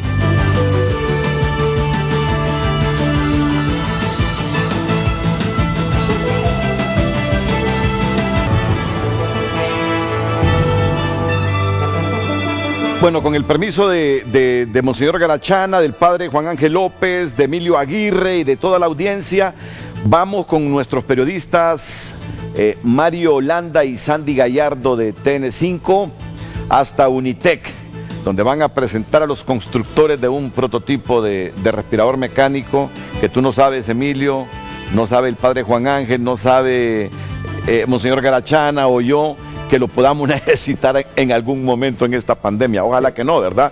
Pero mejor estar preparados. Así que, colegas, adelante con ustedes hasta Unitec. Buenos días, Renato. Buenos días a todo Honduras junto a Sandy Gallardo, aquí con una buena noticia desde el campus de la Universidad Tecnológica Centroamericana. El primer prototipo de un respirador mecánico. Y aquí está el equipo, miren, 30 días han tardado en elaborar este ventilador mecánico. El ingeniero Oscar Cruz Cerrato, ingeniero en biomédica, uno de los responsables, Roger Vanegas Moncada, ingeniero en biomédica también, y Edgar Rueda Lastre, ingeniero en mecatrónica. Este es el equipo que en 30 días, mira, Renato, ha construido este prototipo. ¿Quién mejor que nos explique? Cuénteme, ingeniero Oscar Cruz, ¿en qué consiste y cómo funciona? Ya está listo ya. Buenos días, Renato, muy buenos días, televidentes de Frente a Frente. Muchas gracias por hacernos partícipes en mostrarles este prototipo de ventilador mecánico pulmonar. Este es un equipo pues, que fue desarrollado para atender la crisis sanitaria internacional que tenemos en proporcionar terapia ventilatoria a pacientes que han desarrollado un cuadro clínico complicado, que ya tienen pues, problemas de disnea o distrés respiratorios. Es un equipo de ventilación invasivo. Aquí podemos ver un simulador que es para ventilar pacientes, simula la ventilación de un paciente. Este equipo pues puede trabajar de forma a través de flujos y se le pueden programar hasta 6 parámetros ventilatorios de modo directo y 3 parámetros ventilatorios de modo indirecto. Aquí podemos ver pues su configuración, sus componentes. Los parámetros ventilatorios que se pueden configurar directos son la presión de la vía aérea del paciente. Esta es la presión en la vía aérea, en los pulmones. Se le puede regular desde 0 hasta 50 centímetros de agua. Estos son los flujómetros de aire y oxígeno para poder mezclar lo que es aire y oxígeno. El tiempo inspiratorio el tiempo de exhalatorio, que es cuando el paciente exhala, el equipo le permite una exhalación al paciente. Este es la regulación de la presión positiva al final de la expiración, y lo que vamos a hacer ahora mismo es encender el equipo para mostrarles cómo funciona y para ventilar a este paciente. Bueno, Renato, en este momento vamos a ver cómo funciona y nos va a explicar siempre el ingeniero Oscar Cruz. Sí, aquí ya comenzó el equipo a ventilar. Al momento de encenderse comienza a hacer el ciclo ventilatorio. Podemos observar el simulador que está siendo ventilado. Ahí se ven los pulmones que están siendo suministrados de gas. En este caso pues es oxígeno al 100%. Este equipo, vale la pena mencionar que es un equipo 100% desarrollado aquí en Honduras. No solamente lo hablamos en su ensamblaje y construcción, sino que también en conocimiento. Es un equipo que le hemos proporcionado un diseño exclusivo. No está hecho a través de una iniciativa externa, lo hemos desarrollado aquí en los laboratorios de ingeniería biomédica, laboratorio de ingeniería mecatrónica y también el laboratorio de electrónica. Y pues al final pues hemos llegado a este prototipo, que es un prototipo hecho por gradiente de presión. Les explico, es un principio de funcionamiento de ventilación bastante extendido. De hecho, los ventiladores comerciales funcionan por gradiente de presión, la mayoría. Y hemos llegado pues a la conclusión de no hacerlo a través de una bolsa de resucitación o AMBU, ya que necesitamos pues controlar mejor lo que son los flujos. En este caso pues vemos cómo se está ventilando el paciente con flujos controlados que proporcionan un volumen tidal, que es el volumen que entra a los pulmones, para ventilar de forma controlada. Podemos, en esta parte de aquí, podemos ver lo que son unos analizadores. Estos son analizadores biomédicos que son para verificar parámetros ventilatorios de los sistemas de ventilación. Y este es otro simulador que simula la complianza de un pulmón, o cómo funciona o cómo se comporta un pulmón bajo ventilación, que de hecho podríamos conectarlo aquí también para verificar pues cómo ventila el equipo. Bueno, vamos a continuar acá. Okay. Lo va a conectar el ingeniero Roger Vanegas, ingeniero biomédico, egresado también de aquí de Unitec, y vamos a ver para comprobar lo que son algunos parámetros de ventilación. Aquí podemos ver que el equipo está proporcionando un volumen tidal, que es un volumen que llega a los pulmones del paciente, en este caso 500 ml, con la configuración de flujo que tenemos puesta en el equipo. Podemos ver que el equipo alcanza una presión aproximada de unos 20 centímetros de agua, normal en pacientes que tienen pues una contextura como la de este simulador, pacientes más o menos de adulto. Y podemos verificar también que existe pues una frecuencia respiratoria que nosotros le hemos establecido a través de los tiempos inspiratorios y de exhalación que son configurables en este equipo. Correcto, ingeniero Oscar Cruz. Solo déjeme presentar también al ingeniero Roger Vanegas Moncada. Ingeniero, su papel, ¿cuál fue acá? 30 días tardaron, me dice. Sí, el total del diseño duró 30 días. Y mi papel aquí, más todo, es diseñar las válvulas que están en la parte interna del ventilador, las que controlan la parte de inspiración y exhalación.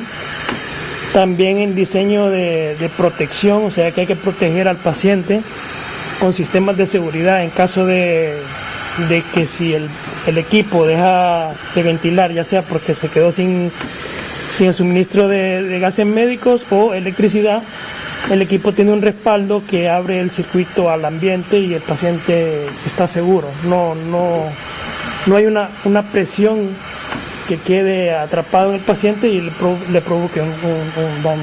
Muchas gracias, ingeniero. Y aquí tengo a Edgar Rueda, ingeniero en mecatrónica. ¿Está listo el aparato para ir al hospital ya, ingeniero?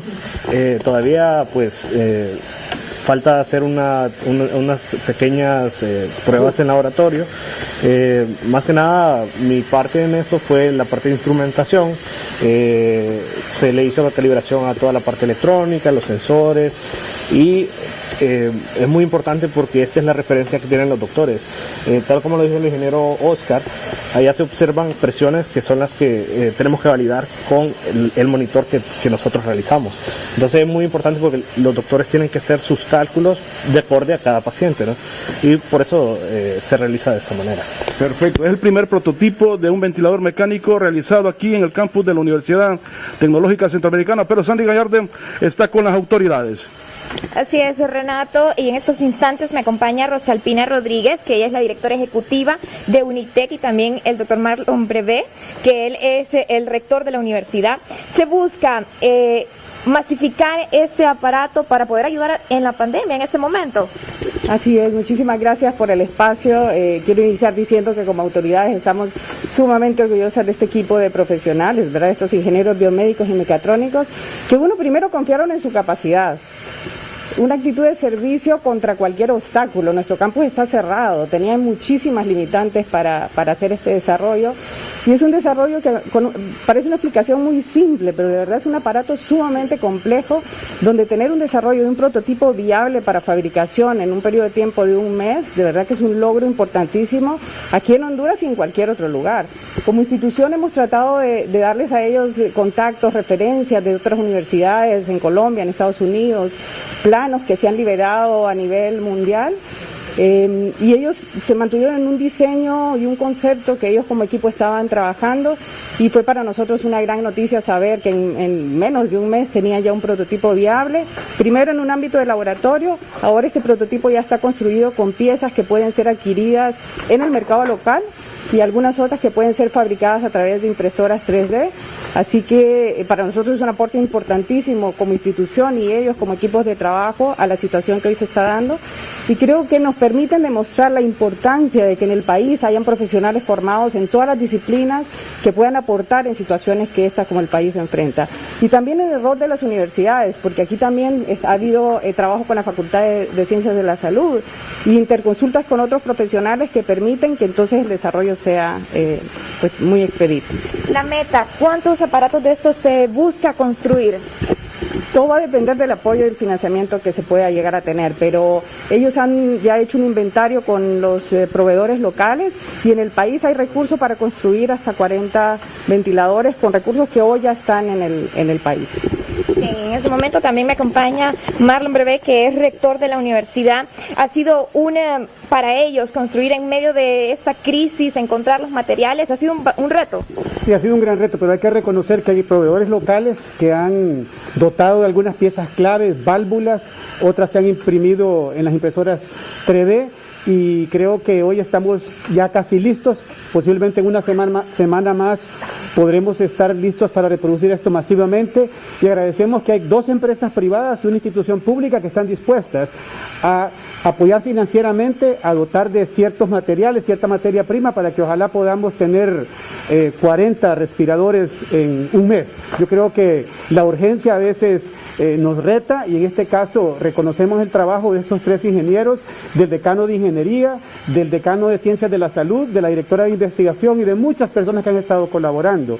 Y cabe notar que también han habido médicos intensivistas que han estado validando que este aparato va a ser seguro para los pacientes. Rector, usted está hablando de 40 respiradores en un mes. ¿Eso quiere decir que van a reducir el espacio de tiempo en creación de cada uno? Sí, tomó un mes diseñarlo y crear este prototipo, pero ahora creo una semana más va a estar listo, después de que se hagan las evaluaciones finales, para hacer alianzas con proveedores locales y tratar de producirlo masivamente, ojalá con productos locales unos 40, y si traemos productos de afuera, quizás más dispositivos.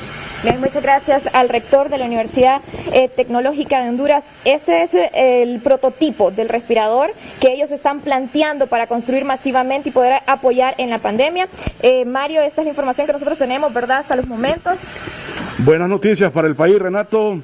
Televidentes, Renato, hoy como está al estudio con estas imágenes de este primer ventilador, primer prototipo de aquí, de expertos de la Universidad Tecnológica Centroamericana. Bueno, muchas gracias, Mario. No corte, Mario. Saludos ahí al rector de la Universidad Tecnológica UNITEC, rector, y saludos a las autoridades, el doctor Marlon Brevé. Y también está la licenciada Rosalpina ahí al lado suyo, ¿verdad? Y quiero que se ponga de pie. Sí, claro. Emilio, porque le tengo una grata sorpresa aquí a la licenciada Rosalpina de UNITEC. Por favor. Le tienen una sorpresa, licenciada Rosalpina. Pero queremos ver a la licenciada Rosalpina. Aquí está ella conmigo. Pon en su oído ahí el apuntador para que ella escuche. Renato, vamos a poner el apuntador. Miren yo lo que hago, pero en este momento en medio de el apuntador.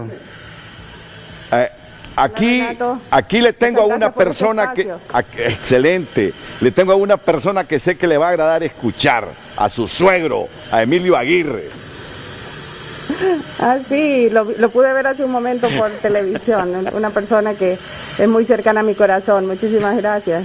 Muchas gracias, licenciada Rosalpina. Y gracias por este espacio, de verdad, muy importante, sobre todo para reconocer a este equipo de trabajo. Claro. Y agradecemos también a la Fundación Televicentro por todo el apoyo. Eso iba a decir también, el apoyo de la Fundación Televicentro, siguiendo ese legado del licenciado José Rafael Ferrari. Gracias, licenciada Rosalpina. Aquí le cuido a Emilio. Así, un saludo a la distancia. Quiero decirle que lo conozco desde hace como 40, gracias por todo. 42 años. Y al rector Mario, por favor, vamos con el rector ahora. Al rector Mario, al rector. Permítame, Renato, aquí le coloco al rector Marlon Brevé. Rector, ¿lo quiere saludar, Renato?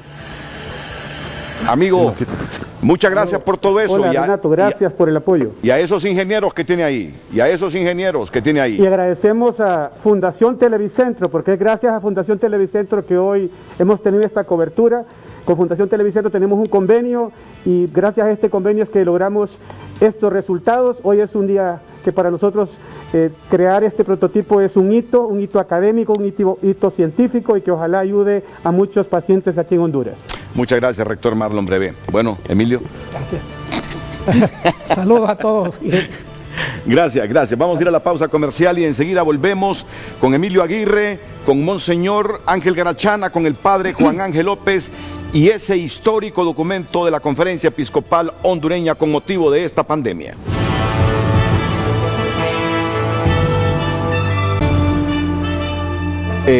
Monseñor, ustedes piden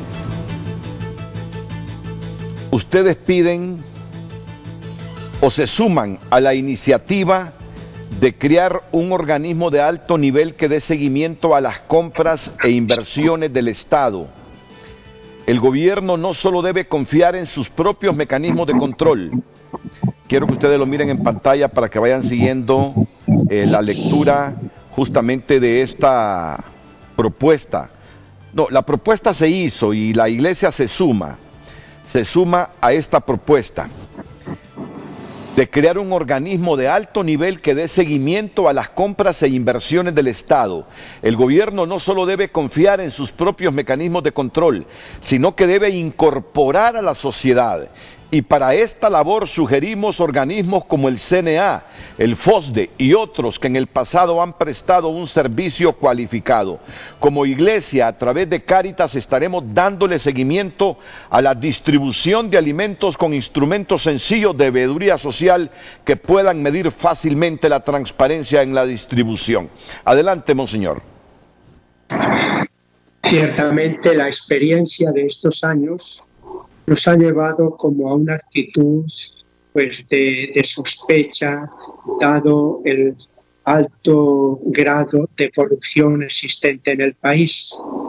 Desde esta experiencia del pasado, pedimos entonces que no solo el gobierno tenga sus propias instituciones de veeduría social y de control del uso de los dineros, las inversiones, sino que también sea la sociedad, a través de diversas instituciones ya existentes, que dé un poco seguimiento para garantizar precisamente la transparencia.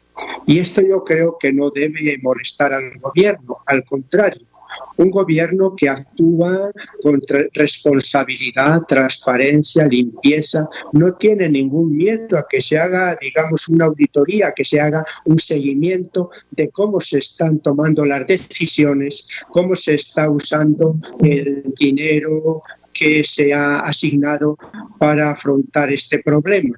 Más bien debería decirse, estamos actuando con tal transparencia que deseamos que otras instituciones, representantes de la sociedad, puedan dar seguimiento, porque esto es para nosotros una garantía.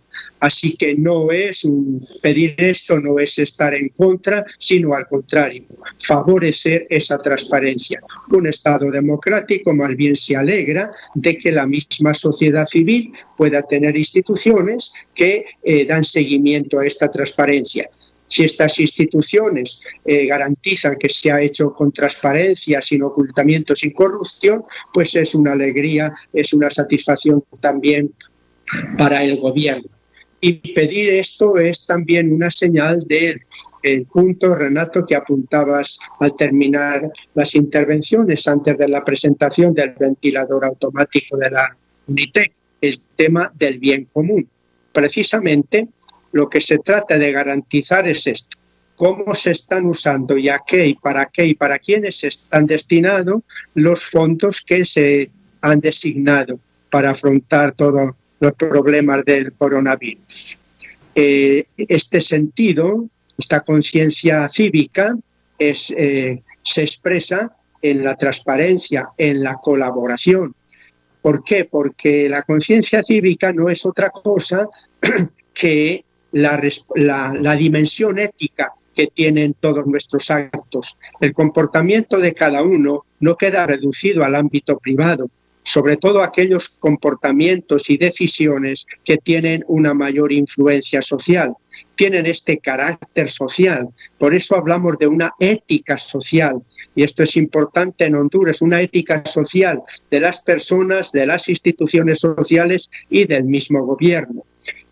Fortalecer esa conciencia, esa ética social, yo creo que es algo muy importante en Honduras. Una forma es que el mismo gobierno desee y favorezca que instituciones puedan dar seguimiento al uso que se está haciendo de los fondos que se han asignado para afrontar en todos sus aspectos sanitarios, sociales, económicos, sociales e incluso culturales, con motivo de la pandemia que estamos padeciendo. Esta es la propuesta, nace de este sentido de una democracia participativa y se desarrolla precisamente como un ejercicio de esa ética social, de ese fortalecimiento de la conciencia social, de la conciencia cívica. Gracias, monseñor. Padre López, también la conferencia dice que hay que apoyar también la conciencia ciudadana que con propiedad reclama sus derechos, entre ellos el derecho a ser protegidos del Estado, y que estos derechos no están en contradicción con el reconocimiento de la autoridad del Estado a través del gobierno para dirigir los destinos de la población, particularmente en tiempos de amenazas a la vida. ¿Qué nos quiere decir la conferencia en este párrafo? Un llamado a la conciencia. Fíjese, Renato, es que hablamos muchas veces en Honduras, nos hemos acostumbrado tanto a hablar de derechos y se nos olvida el tema de los deberes. Entonces ambas cosas van juntas. Es decir, claro que tenemos el derecho los ciudadanos a ser protegidos por el Estado, porque el Estado está constituido precisamente para eso, para garantizar que integralmente sus ciudadanos gocen de lo necesario para desarrollarse humana, familiar y socialmente. O sea que eso es legítimo. Claro que lo que estamos viviendo en Honduras, el tema de la carencia, ya vivíamos la pobreza, ya vivíamos la miseria, y esto lo que ha contribuido es agravarlo todavía más. Entonces, claro que la gente que vive del día a día tiene derecho a exigir del gobierno, a exigir de todos, de la sociedad en general, todos formamos parte del Estado, que podamos echarles una mano. Tienen el derecho a una vida digna, todos lo tenemos, el derecho a la educación, a la salud, a un empleo, todos, claro que sí, pero no lo hemos tenido en el pasado, porque hemos canalizado muchas veces los recursos de una manera incorrecta, y hemos malgastado el dinero. No estoy hablando únicamente del gobierno, de todos, que no hemos sabido equilibrar nuestra manera de proceder frente a los bienes que se nos han confiado, frente a los dones que Dios nos ha confiado. Entonces, eso está muy bien. La conferencia está diciendo esto no riñe, porque en ningún momento estamos perdiendo el principio de autoridad. Pero recuerde, Renato, que la autoridad se gana. La autoridad no es lo mismo que la potestad. Yo tengo potestad porque, por ejemplo, soy párroco en esta parroquia, me nombraron, tengo el nombramiento, tengo una potestad. Tener autoridad significa que hay coherencia entre lo que estoy diciendo ahorita y lo que estoy haciendo. Entonces, la autoridad no viene por el hecho de que tengo yo allá unos galones o porque tengo una banda sobre el pecho. No, señor, la autoridad se gana, Renato. Y esa es la que lamentablemente en Honduras hemos perdido, porque no hemos sabido vivir la coherencia. Entonces, a la población que se le pide, y ahí está puesto en ese mensaje, por eso le digo que ese mensaje es increíblemente equilibrado, lo son todos, pues pero por la situación creo que lo era más todavía. Todos los ciudadanos tenemos deberes que cumplir. El hecho de no salir a la calle innecesariamente, el hecho de portar una mascarilla, tantos detalles, lavarnos las manos, el aislamiento social, todos estos elementos son nuestro deber. Y entonces, a la par del derecho que exigimos, debemos cumplir con nuestro deber. Ambas cosas, Renato, tienen que ir de la mano. Y repito, como lo decía muy bien Monseñor Ángel hace poco, el gobierno no tiene por qué sentirse mal cuando los señores obispos les dicen esto. Se los están diciendo no como una crítica destructiva, sino como una crítica sana, que en el fondo más que una crítica es una colaboración desde el mismo hecho. Ellos son pastores, pues. Lo propio de un pastor es velar por el rebaño. Y ya va a salir más de alguno, Renato, diciendo el Estado es laico, a los obispos no hay que oírlo. Cualquier cosa de esta que aparece siempre con esos cabeza caliente que no tienen otro oficio más que estar molestando. Pero los que sí tenemos sentido común y que somos ciudadanos, yo soy hondureño, es decir, tenemos que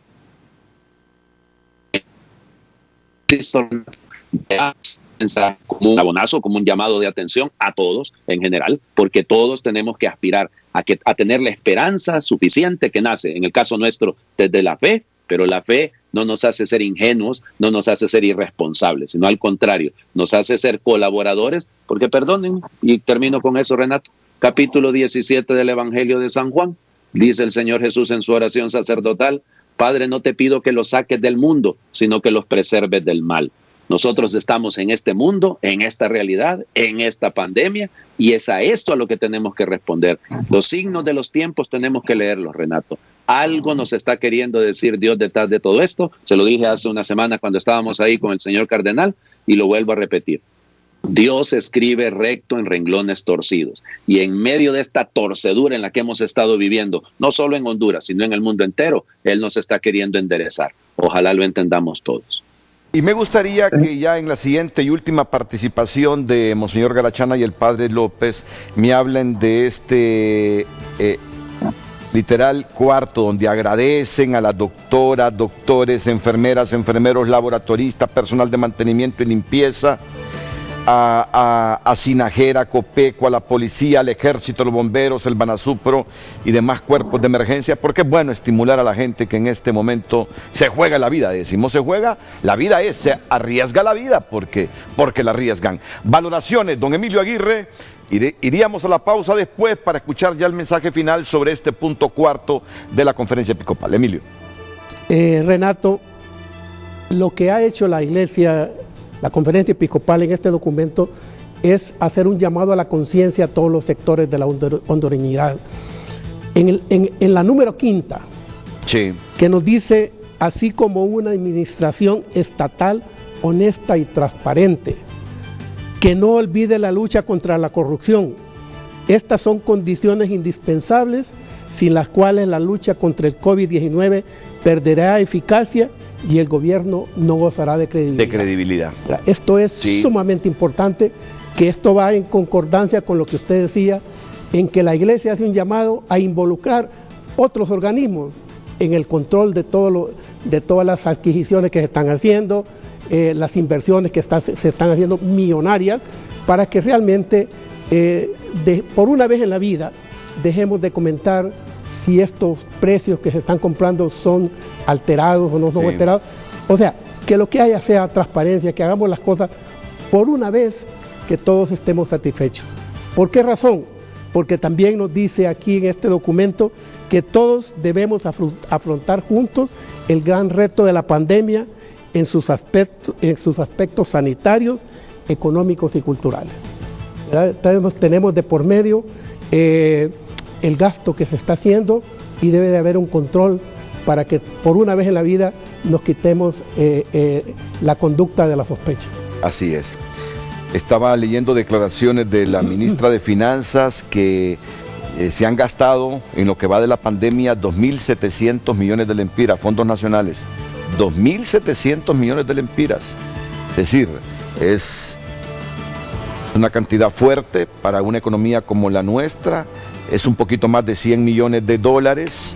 Y estamos claros que el asunto de la credibilidad en esta coyuntura de la pandemia pasa por la transparencia. El asunto de la credibilidad del gobierno en esta coyuntura de la pandemia pasa por la transparencia. La pausa comercial y enseguida ya con el mensaje final, Monseñor Garachana, el padre Juan Ángel López y Emilio Aguirre, agradeciendo a todas las instituciones que arriesgan, a las personas que trabajan en muchas instituciones y que arriesgan sus vidas trabajando fuerte y muy comprometidos en esta pandemia.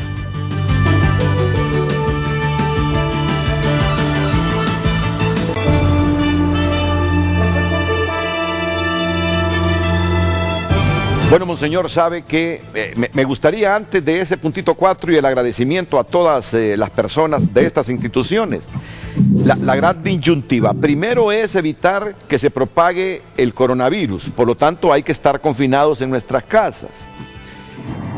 Y el otro puntito, porque esto es debate mundial, la necesidad de que el aparato productivo se reactive para producir ingresos y pagar salarios y evitar que sigan solicitando suspensión de contratos de trabajo por 3, por 4, por 5 meses, que ya tiene a un montón de gente que por lo menos en los próximos meses no va a tener salario.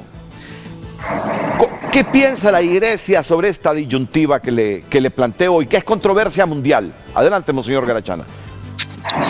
En primer lugar, yo no lo plantearía como disyuntiva, o esto o lo otro. Ajá. Lo plantearía como orden prioritario, a cuál dar más importancia en estos primeros momentos, cuando puede introducirse el otro factor de la productividad, no oposición, sino prioridad. De las dos urgencias. Son urgencias que hemos de atender. Para mí la primera es la vida de las personas. De ahí la importancia de no salir de casa sin necesidad grave y sin cumplir las normas biosanitarias. Porque si salimos así inconsideradamente de casa por cualquier motivo y se sigue propagando el contagio, va a llegar un momento en que la estadística de los afectados es tal que ya, aunque se quisiera trabajar, aunque se quisiera ofrecer formas pues, de producción, va a ser ya muy difícil.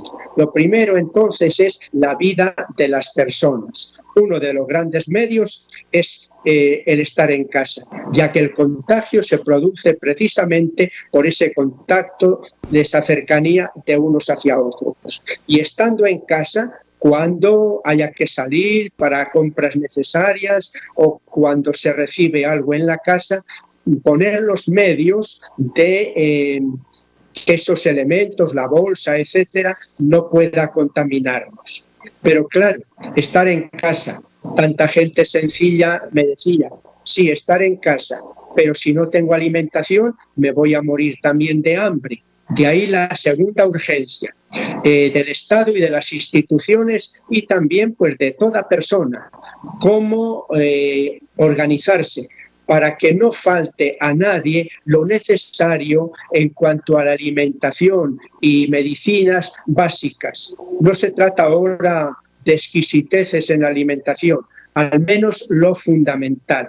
Aquí hay una responsabilidad del Estado, hay también un gesto de solidaridad de las instituciones. Muchas instituciones así lo han hecho, han sido generosas, han ofrecido dinero, han ofrecido ayudas. Y en tercer lugar, esa ayuda, ese trabajo sencillo de familia a familia. Las parroquias, por ejemplo, se han organizado también. Yo no soy una persona rica, pero puedo ayudar.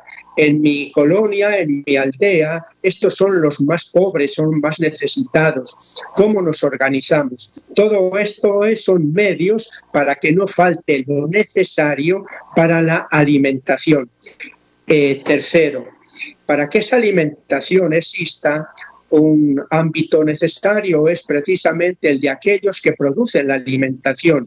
De ahí la importancia de organizar a los productores de los alimentos básicos, siempre respetando estas normas pues, de la bioseguridad.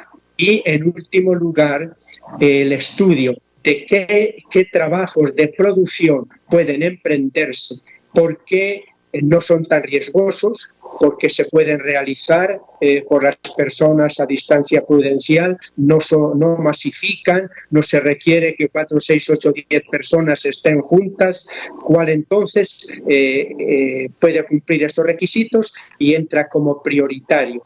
Y si va entrando pues en la producción, con qué condiciones, en qué momento más oportuno, porque ya empieza a escasear la alimentación, porque empieza a ser crítica la situación social.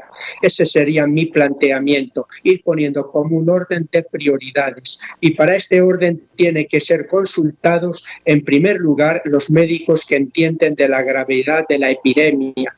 Si se toma esta decisión, ¿cuáles van a ser los efectos por el contagio? Si resulta que es masivo, entonces ni poder trabajar será posible.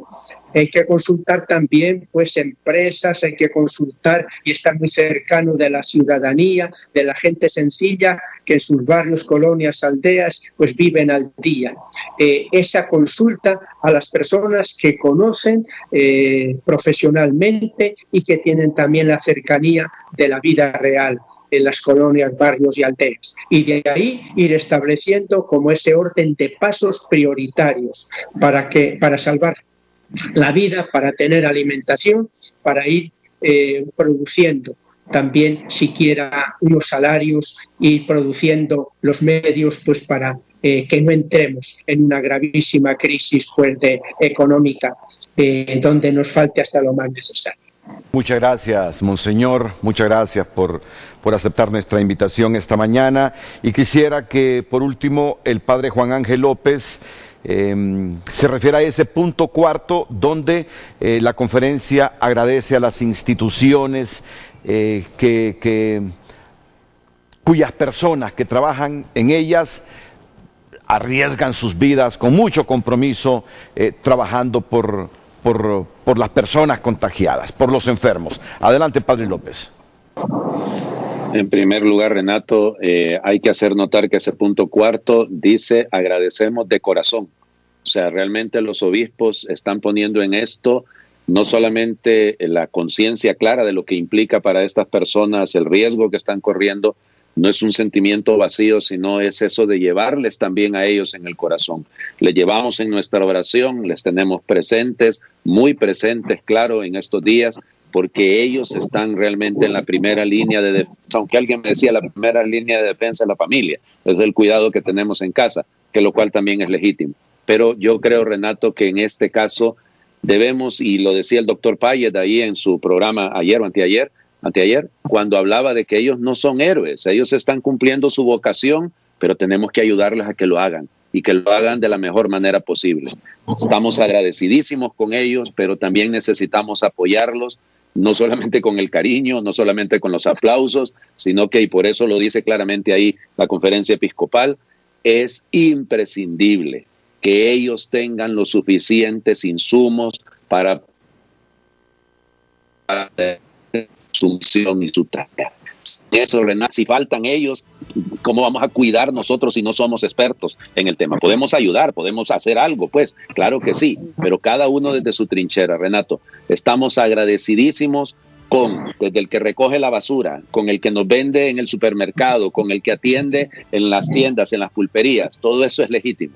Y hay gracias infinitas, gracias a los médicos, enfermeros, a los administradores de hospitales, a todas las personas, a la policía. Qué difícil está teniendo la policía, el ejército, porque a veces los hondureños tendemos a ser tercos y malcriados y no nos gusta que nos pongan ahí una traba para que nos movilicemos como queremos, ¿sí? Claro, pero frente a todo esto, insisto, la mejor manera de ser agradecidos con ellos, Renato, es cuidando de tal manera que se cumplan las normas biosanitarias, que no crezca mire, todos los médicos lo dice el doctor Carlos Maña en San Pedro Sula, lo dicen aquí los médicos, tantos médicos que lo están insistiendo, no sean necios, dejen de salir si no lo necesitan.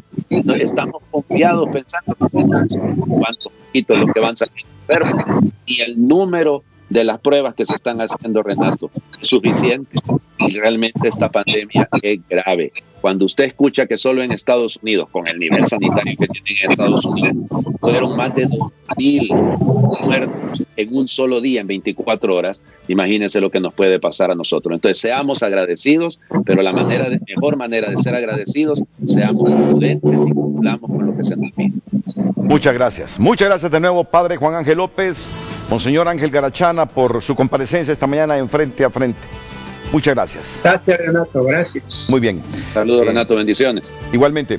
Voy a la pausa comercial y el mensaje final lo tendremos aquí en Tegucigalpa con Emilio Aguirre.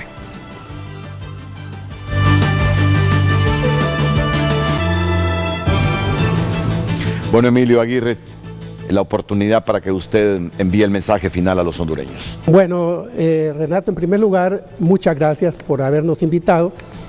Este espacio que hemos tenido esta mañana es un espacio de la iglesia, y cuando yo digo de la iglesia me siento involucrado yo. He estado un obispo, he estado un sacerdote y he estado yo, que soy un laico comprometido con mi iglesia. Como yo te decía en un inicio, he sido docente en UNITEC desde hace 25 años, y el primer día de clases a mis alumnos yo siempre les digo que soy un católico comprometido con mi iglesia. Y el mensaje que yo quisiera dejar a todas las personas que han encontrado en la Iglesia Católica una manera de vivir, que tratemos de ser en esta pandemia, en estos momentos que estamos viviendo, solidarios con los que sufren, que apoyemos a los que no tienen nada, que tratemos de compartir lo muy poco o mucho que tengamos nosotros con aquellos que lo necesitan. Y yo quisiera, Renato, como tú te recuerdas, una vez compartimos juntos un cursillo de cristiandad. Yo fui como dirigente, tú fuiste a hacer tu cursillo, mi esposa fue dirigente del cursillo que hizo tu esposa de Scarlett. Yo quiero dejarte un recuerdo, yo quiero dejarte un libro que es una exhortación apostólica del Papa Francisco, que se llama Gaudete et Exsultate. Es un llamado a la santidad, y la santidad se refiere no a estar en los altares, sino a hacer lo que de acuerdo al plan de Dios se nos pide que hagamos. Cada quien desde la trinchera que le toca defender. Ustedes, los medios de comunicación, los que están en los medios de comunicación, tienen la gran oportunidad que no tenemos nosotros de transmitir valores, de transmitir todas esas solidaridad que debemos de tener, no solo los hondureños, todos los ciudadanos del mundo entero. Y yo te quiero dejar este recuerdo, quiero que lo leas y que te sirva para algo, ¿verdad? Muchas gracias, Emilio. Muchas gracias. Que estés bien y la familia. Ok, gracias. Muchas gracias. Y todos los trabajadores también de tu empresa. Gracias. 36 trabajadores que tiene la firma consultora o financiera de Emilio Aguirre. Gracias, Emilio. Ok. A todos ustedes, muchas gracias por su atención. Los invito para que continúen con nuestra programación. Viene las mañanas del 5 aquí en la pantalla líder de Honduras.